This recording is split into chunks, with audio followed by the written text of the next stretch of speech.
Welcome to studio in Telugu. Ambedkar Konaseema ప్రాంతాన్ని education hub గా తీర్చిదిద్దాలంటే ప్రతి ఒక్కరూ పాటుపడాలని ఎస్పీ మోకా సత్యబాబు పిలుపునిచ్చారు. శ్రీ చారిటబుల్ ట్రస్ట్ ఆధ్వర్యంలో ఉచిత శిక్షణ ద్వారా పోలీస్ ఉద్యోగాలు సాధించిన 14 మందికి అభినందన సభను అమలాపురంలోని ఒక ప్రైవేట్ హోటల్ ఆడిటోరియంలో ఘనంగా నిర్వహించారు. ఈ అభినందన కార్యక్రమానికి ముఖ్య అతిథిగా Vijayawada superintendent of police Meka Satyababu పాల్గొని ప్రసంగించారు. కుల మతాలకు అతీతంగా పేద ప్రజలకు సహాయపడమే మా లక్ష్యమని ఆయన అన్నారు. మాకు మార్గదర్శి ప్రపంచ మేధావి డాక్టర్ బిఆర్ అంబేద్కర్ అడుగుజాడల్లో పేదలకు విద్యను అందించి వారి అభివృద్ధికి కృషి చేస్తున్నామని ఎస్పీ చెప్పారు. శ్రీ చారిటబుల్ ట్రస్ట్ ద్వారా నిర్వహించినటువంటి ఈ యొక్క ఉచిత శిక్షణ కార్యక్రమానికి హాజరైనటువంటి వ్యక్తులలో 14 మంది కానిస్టేబుల్స్గా సెలెక్ట్ కావడం జరిగింది. కులాలకి మతాలకి అతీతంగా దీంట్లో అన్ని సామాజిక వర్గాలకు చెందినటువంటి పిల్లలు, పేద పిల్లలు, ముఖ్యంగా గ్రామీణ ప్రాంతాల్లో ఉండేటువంటి పేద పిల్లలు పోలీస్ కానిస్టేబుల్గా ఉత్తీర్ణులు కావడం జరిగింది. ఈ శ్రీ చారిటబుల్ ట్రస్ట్, అదేవిధంగా ఎస్సీ వెల్ఫేర్ అసోసియేషన్, అదేవిధంగా పూలే అంబేద్కర్ యూత్, వీళ్ళ యొక్క సహాయ సహకారాలతోటి ఈ యొక్క కార్యక్రమాలు నిర్వహించడం జరిగింది. వీరందరికీ కూడా గుంటూరులో శిక్షణ ఇప్పించడం జరిగింది, కోచింగ్ ఇప్పించడం జరిగింది. అదేవిధంగా కాకినాడలో శామ్ ఇన్స్టిట్యూట్లో కూడా వీళ్ళందరికీ ఫీజు పే చేసి అక్కడ కూడా కోచింగ్ ఇప్పించడం జరిగింది. అదేవిధంగా ప్రిలిమ్స్ క్వాలిఫై అయినటువంటి వాళ్ళకి 110 మందికి అమలాపురంలో, ముక్తేశ్వరంలో, అదేవిధంగా అంబాజీపేటలో ఫిజికల్ ఈవెంట్స్ కూడా నిర్వహించడం జరిగింది. ఫిజికల్ ఈవెంట్స్ నిర్వహించేటప్పుడు కూడా వాళ్ళకి అవసరమైనటువంటి పొద్దుటే ఒక పౌష్టికమైనటువంటి ఆహారాన్ని కూడా అందించడం జరిగింది. ఆ ఫిజికల్ ఈవెంట్స్లో అయినటువంటి వాళ్ళని కూడా మళ్ళీ వాళ్ళందరికీ కూడా ఈ మెయిన్స్ ఎగ్జామినేషన్కి కూడా కోచింగ్ ఇవ్వడం జరిగింది. దీంట్లో 14 మంది ఉత్తీర్ణులు కావడం చాలా ఆనందకరంగా ఉంది.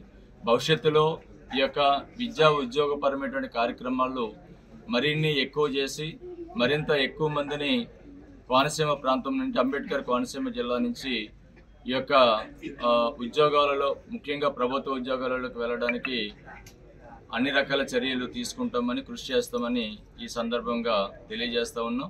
సెలెక్ట్ అయినటువంటి ప్రతి స్టూడెంట్ని కూడా, ప్రతి అభ్యర్థిని కూడా మనస్ఫూర్తిగా అభినందిస్తూ ఉన్నాం.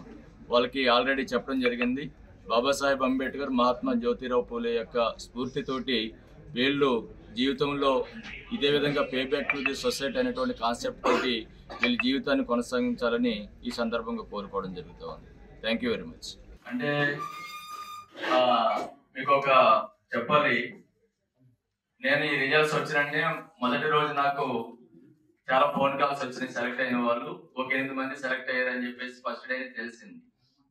తెలిసిన తర్వాత నేను హ్యాపీగా ఒక ఫేస్బుక్ లో ఒక పోస్ట్ పెట్టాను. ఏమనంటే 8 మంది పేద పిల్లలు పోలీస్ యూనిఫామ్ వేస్తున్నారు, సగర్వంగా పోలీస్ యూనిఫామ్ వేస్తున్నారని ఫేస్బుక్ లో పోస్ట్ పెడితే దాంట్లో ఒక అన్నోన్ పర్సన్ ఒక కామెంట్ పెట్టాడు. ఏంటంటే మీరు ఎస్సీ మాలలకే చేస్తారు సార్ అని చెప్పేసి పెట్టాడు. అంటే నా గురించి పూర్తిగా తెలుసుకుని మాట్లాడమ్మా అని చెప్పేసి పెట్టాను. నాకు మీ గురించి అంతా తెలుసు, మీరు ఎస్సీ మాలలకే చేస్తారు అని అంటాడు. అన్న తర్వాత నేను చెప్పాను అతనికి, ఏమనంటే లాస్ట్ ఇయర్ మేము చాలా మందిని ఎస్ఐ ఉద్యోగాలకు పంపిస్తే దాంట్లో మల్కీపురానికి చెందినటువంటి 2 అక్క చెల్లెళ్ళు మా ఫ్రీ కోచింగ్ ద్వారా ఎస్ఐలుగా సెలెక్ట్ అయ్యారు. వాళ్ళిద్దరూ సెట్టిబెల్లి కులానికి చెందినటువంటి వాళ్ళిద్దరూ ఎస్సీ మాలలు కాదు. అదేవిధంగా రాజమండ్రి జిల్లాలో పనిచేస్తూ ఉన్నారు. దాంట్లో 6 పైనే బీసీలు ఉన్నారు.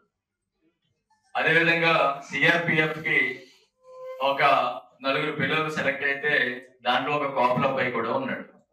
అందుకే నేను ఇప్పుడు వచ్చిన వెంటనే నేనేం చూసుకోను, మా దగ్గరికి వచ్చి మెరిట్ ఉంది, పేదవాళ్ళు, వాళ్ళకి సహాయం కావాలంటే కులం చూడకుండా, మతం చూడకుండా వాళ్ళందరినీ కూడా మాకు చేతనైనంత సహాయం చేయడమే అలవాటు.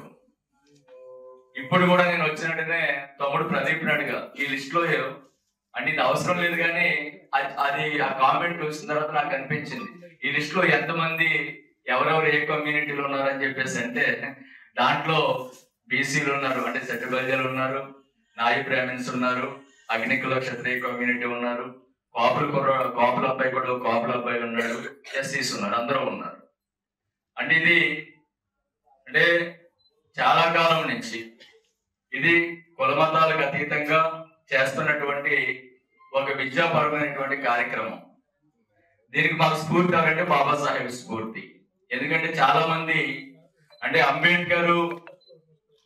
అంబేద్కర్ని ఒక కులానికి చెందినటువంటి వ్యక్తిగా చూస్తే అంబేద్కర్ని అభిమానించేటువంటి వ్యక్తులు కూడా ఒక కులానికి చెందినటువంటి వ్యక్తులుగానే కనబడతారు. బాబాసాహెబ్ అంబేద్కర్ ఏదో కేవలం ఒక కులం బాగుపడాలని ఎప్పుడు అనుకోలేదు. ఆయన చెప్పింది ఒకటి వెరీ సింపుల్, ఏంటంటే ఎవరు ప్రతిభకు తగ్గట్టుగా వారికి అవకాశాలు రావాలి అనేటువంటిది బాబాసాహెబ్ అంబేద్కర్ సిద్ధాంతం. అంటే కొంతమందిని వాళ్ళ యొక్క ప్రతిభకు తగ్గట్టుగా కాకుండా కేవలం కులపరంగా అనగదొక్కడం అనేటువంటిది అన్యాయం అనేటువంటిది బాబాసాహెబ్ అంబేద్కర్ సిద్ధాంతం. నేను రాష్ట్రంలో చాలా ప్రాంతాలు తిరుగుతూ ఉంటాను. అంబేద్కర్ స్టాట్యూ ఇనాగ్రేషన్స్ అని, స్టూడెంట్స్ మీటింగ్స్ అని, ఎంప్లాయీస్ మీటింగ్స్ అని వెళ్తూ ఉంటాను. ఎక్కడికైనా నేను చెప్పేది ఒకటే, మీరు అందరూ ఎలాగ అర్థం చేసుకున్నారో నాకు తెలియదు, కానీ బాబాసాహెబ్ అంబేద్కర్ అంటే పుస్తకం, బాబాసాహెబ్ అంబేద్కర్ అంటే చదువు, బాబాసాహెబ్ అంబేద్కర్ అంటే అక్షరం అని చెప్పేసి నేను చెప్తాను. ఎక్కడైనా కొలుస్తూ ఉంటాడు. ఇక్కడ చాలా మంది ఉన్నారు, ఇక్కడ ఉన్నటువంటి వాళ్ళు చాలా మంది ఉన్నారు, అంజయ్ గాని, వీరన్న బాబు గాని, హరి గాని, వీళ్ళందరూ ఇది